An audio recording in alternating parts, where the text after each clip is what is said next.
Se você chegou até aqui, você já é uma pessoa abençoada. E você pode ajudar a abençoar outras pessoas. Compartilhe este vídeo com seus grupos de mensagens e inscreva-se no canal. E não se esqueça, deixe seu like e seu comentário. Gratidão.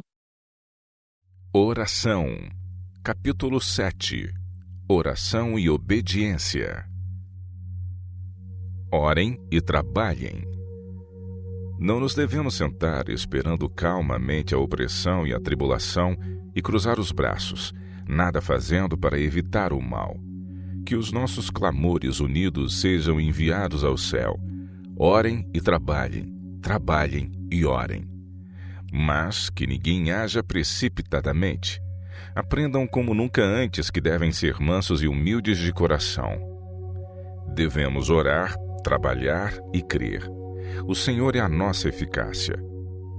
Terão de debater-se com dificuldades, carregar fardos, dar conselhos, planear e executar, olhando constantemente para Deus em busca de ajuda. Orem e trabalhem, trabalhem e orem. Como alunos na escola de Cristo, aprendam de Jesus. A oração é o plano do céu para alcançar sucesso contra o pecado. Há muitos que, embora esforçando-se por obedecer aos mandamentos de Deus, têm pouca paz e pouca alegria. Esta lacuna na sua experiência é o resultado de não exercitarem a fé. Andam como numa terra salgada, num deserto seco. Pedem pouco quando podiam pedir muito, pois não há limite para as promessas de Deus. Essas pessoas não representam corretamente a santificação que provém da obediência à verdade. O Senhor gostaria que todos os seus filhos e filhas fossem felizes, cheios de paz e obedientes. Através do exercício da fé, o crente entra na posse destas bênçãos. Através da fé, cada deficiência de caráter pode ser preenchida, cada impureza purificada, cada falta corrigida, cada excelência desenvolvida. A oração é o meio ordenado pelo céu para se alcançar o sucesso no conflito com o pecado e no desenvolvimento do caráter cristão. As influências divinas que vêm em resposta à oração da fé realizarão na alma do suplicante tudo aquilo por que ele pleiteia. Podemos pedir o perdão do pecado, o Espírito Santo, um temperamento cristão, sabedoria e força para fazer a sua obra e qualquer dom que ele prometeu. E a promessa é: recebereis. As tentações diárias fazem da oração uma necessidade. A força adquirida na oração a Deus, unida com o esforço individual para treinar a mente na ponderação e no cuidado, prepara a pessoa para os deveres diários e mantém o espírito em paz sob todas as circunstâncias, por mais difíceis que sejam. As tentações a que estamos diariamente expostos fazem da oração uma necessidade. De modo que possamos estar guardados pelo poder de Deus através da oração, os desejos da mente devem ascender continuamente em oração silenciosa, pedindo ajuda, luz, força, conhecimento. Mas a reflexão e a oração não podem tomar o lugar do aproveitamento fervoroso e fiel do tempo.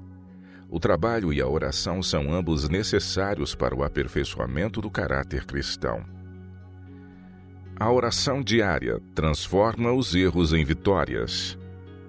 Se alguém que comunga diariamente com Deus sai da senda, se deixa por um momento de olhar fixamente para Jesus, isso não acontece porque peca voluntariamente. Pois quando vê o seu erro, ele volta-se de novo e fixa os seus olhos em Jesus. E o fato de que errou não o torna menos querido ao coração de Deus. Sabe que tem comunhão com o Salvador, e quando reprovado pelo seu erro em alguma questão de juízo decisório, não caminha de mau humor queixando-se de Deus, mas transforma o erro numa vitória. Aprende uma lição com as palavras do Mestre e acautela-se para que não seja de novo enganado. Cristo é um intermediário de oração entre nós e Deus. Cristo é o elo de ligação entre Deus e o homem. Ele prometeu-nos a sua intercessão pessoal. Coloca toda a virtude da sua justiça do lado do suplicante. Pleiteia pelo homem, e o homem, necessitado de ajuda divina, pleiteia por si mesmo na presença de Deus, usando a influência daquele que deu a sua vida pela vida do mundo. Ao reconhecermos perante Deus o nosso apreço pelos méritos de Cristo, as nossas intercessões são perfumadas. Ao nos aproximarmos de Deus através da virtude dos méritos do Redentor, Cristo coloca-nos junto dele, rodeando-nos com o seu braço humano, enquanto seu braço divino agarra o trono do infinito. Coloca os seus méritos como incenso suave no incensário entre as nossas mãos, de modo a encorajar as nossas petições. Ele promete ouvir e responder às nossas súplicas. Sim, Cristo tornou-se no intermediário da oração entre o homem e Deus. Também se tornou no intermediário das bênçãos entre Deus e o homem. Uniu a divindade com a humanidade. Os homens devem cooperar com ele para a salvação de sua alma, e depois realizar esforços fervorosos e perseverantes para salvar aqueles que estão prestes a morrer. Tal como o sumo sacerdote aspergia sangue quente sobre o propiciatório, enquanto a fragrante nuvem de incenso ascendia perante Deus, também enquanto confessamos os nossos pecados e pleiteamos a eficácia do sangue expiatório de Cristo, as nossas orações devem ascender ao céu, perfumadas com os méritos do caráter do nosso Salvador. Apesar da nossa indignidade, devemos lembrar-nos de que há um que pode retirar o pecado e que está disposto a salvar o pecador e ansioso por o fazer. Com o seu próprio sangue, ele pagou a penalidade de todos os praticantes do mal. Ele removerá cada pecado reconhecido perante Deus com um coração contrito. Ainda que os vossos pecados sejam como a escarlata, eles se tornarão brancos como a neve. Ainda que sejam vermelhos como o carmesim, se tornarão como a branca lã. As orações não servem de nada se houver iniquidade deliberada no coração. Porque a graça de Deus se há manifestado trazendo salvação a todos os homens, ensinando-nos que, renunciando à impiedade e às concupiscências mundanas, vivamos neste presente século sóbria e justa e piamente. Cristo diz: sede vós, pois, perfeitos, como é perfeito vosso Pai que está nos céus. De que valem as vossas orações enquanto mantêm a iniquidade no vosso coração? A não ser que façam uma mudança completa, ficarão dentro em pouco cansados da reprovação, como ficaram os filhos de Israel, e como eles apostatarão de Deus. Alguns de vós, por palavras, aceitam a reprovação, mas não a aceitam de coração. Continuam no mesmo procedimento, com a diferença de que agora estão menos suscetíveis à influência do Espírito de Deus, tornando-se cada vez mais cegos, tendo menos sabedoria, menos autodomínio, menos poder moral e menos zelo e prazer nas práticas religiosas. E a não ser que se convertam, acabarão por perder inteiramente a vossa ligação a Deus. Não fizeram mudanças decisivas na vossa vida quando veio a reprovação, porque não viram nem perceberam os vossos defeitos de caráter e o grande contraste entre a vossa vida e a vida de Cristo. Foi a vossa política colocarem-se numa posição em que não perdessem inteiramente a confiança dos vossos irmãos. A oração não substitui a obediência. Há condições para o cumprimento das promessas de Deus, e a oração nunca pode substituir o dever. Se me amais, diz Cristo, guardareis os meus mandamentos. Aquele que tem os meus mandamentos e os guarda, esse é o que me ama. E aquele que me ama será amado por meu Pai, e eu também o amarei e me manifestarei a ele. João 14, versos 15 e 21. Aqueles que apresentam as suas petições a Deus, reclamando a sua promessa, ao mesmo tempo que não satisfazem as condições, insultam Jeová. Apresentam o nome de Cristo como autoridade para o cumprimento da promessa, mas não fazem aquilo que demonstraria fé em Cristo e amor a Ele. Muitos estão a desperdiçar a condição de aceitação junto do Pai. Necessitamos de examinar atentamente o ato de confiança sob o qual nos aproximamos de Deus. Se somos desobedientes, trazemos ao Senhor uma nota de crédito para ser transformada em dinheiro quando não preenchemos as condições que a tornariam pagável a nós. Apresentamos a Deus as suas promessas e pedimos-lhe que as cumpra quando, se o fizesse, ele desonraria o seu próprio nome. A promessa é: se vós estiverdes em mim, as minhas palavras estiverem em vós, pedireis tudo o que quiserdes, e vos será feito. João 15, verso 7. E João declara: E nisto sabemos que o conhecemos, se guardamos os seus mandamentos. Aquele que diz: Eu conheço-o, e não guarda os seus mandamentos, é mentiroso e nele não está a verdade. Mas qualquer que guarda a sua palavra, o amor de Deus está nele verdadeiramente aperfeiçoado. 1 João 2, versos de 3 a 5. Devemos crer que Deus ouve e depois viver as nossas orações. Crianças e jovens podem vir a Jesus com seus fardos e com as suas perplexidades, e saber que Ele respeitará os apelos que lhe fazem e que lhes dará exatamente as coisas de que necessitam. Sejam fervorosos, sejam resolutos.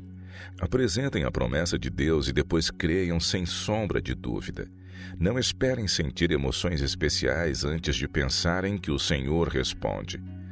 Não definam algum modo particular em que o Senhor deve atuar em vosso favor antes de crerem que recebem as coisas que lhe pedem, mas confiem na sua palavra e deixem toda a questão nas mãos de Deus, que com a fé plena de que a vossa oração será honrada e de que a resposta virá no exato momento e no modo exato que o vosso Pai Celestial considera ser para o vosso bem, e depois vivam as vossas orações.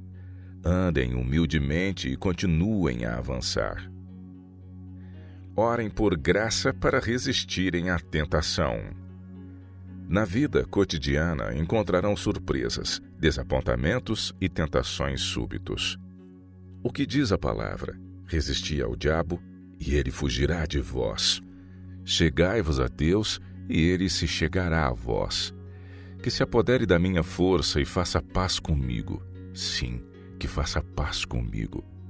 Orem para Jesus em todos os tempos e em todos os lugares, oferecendo uma oração silenciosa provinda de um coração sincero, para que possam saber como fazer a sua vontade. Depois, quando o inimigo vem com o ímpeto de uma inundação, o Espírito do Senhor levantará um estandarte em vosso favor contra o inimigo. Quando estão prestes a ceder, a perder a paciência e o autodomínio, a serem duros e denunciadores, encontrarem defeitos e a acusarem, este é o momento para que enviem ao céu a oração. Ajuda-me, ó Deus, a resistir à tentação, a expulsar do meu coração toda a amargura, cólera e calúnia. Dá-me a tua mansidão, a tua humildade, a tua paciência e o teu amor. Não me deixes desonrar o meu Redentor, interpretar mal as palavras e os motivos da minha mulher, dos meus filhos e dos meus irmãos e irmãs na fé. Ajuda-me para que possa ser bondoso, compassivo, de coração sensível, perdoador. Ajuda-me a ser um verdadeiro senhor da casa no meu lar e representar o caráter de Cristo perante os outros. Sabemos que os perigos e as tentações que assaltam os jovens no tempo presente não são poucos nem pequenos. Vivemos numa era em que resistir ao mal exige vigilância e oração constantes. A preciosa palavra de Deus é o padrão para a juventude que quer ser leal ao Rei do céu. Que estudem as Escrituras, que memorizem texto após texto e adquiram um conhecimento do que o Senhor disse. E quando em provação, que os jovens abram a palavra de Deus diante de si e com coração humilde e com fé, procurem no Senhor sabedoria para descobrirem o seu caminho e obterem força para caminhar nele. Que os nossos jovens façam guerra a cada hábito que implica o menor perigo de desviar a alma do dever e da devoção. Que tenham períodos de oração definidos, nunca os negligenciando sempre que possível. Se saírem para trabalhar mantendo os maus hábitos que tinham sido acalentados antes de terem professado comunhão com Cristo, rapidamente se tornarão vítimas fáceis das artimanhas de Satanás. Mas armados com a palavra de Deus, tendo-a entesourado no coração e na mente, avançarão incólumes diante de todos os ataques dos inimigos de Deus ou do homem.